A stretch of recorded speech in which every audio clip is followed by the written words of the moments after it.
পিকামণি, সে খুবই দুষ্টুমণি। কোনোভাবেই পিকামণি সে যখন আমার ঘরে টুকুসমণি থাকে তখন আসতে চায় না। তারপরেও আজকে কি মনে হয়েছে, মাম্মা ডাক দিয়েছে তাই এসেছে।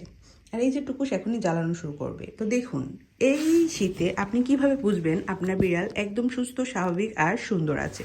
সেটা হচ্ছে বোঝার উপায় একটা, এই যে বিড়াল কিন্তু যখন একদম সুস্থ স্বাভাবিক থাকে তখন ওরা নিজেদের শরীর এরকম সুন্দর করে নিজেই ক্লিন করে। এই যে টুকুস দেখুন কি সুন্দর করে ক্লিন করছে।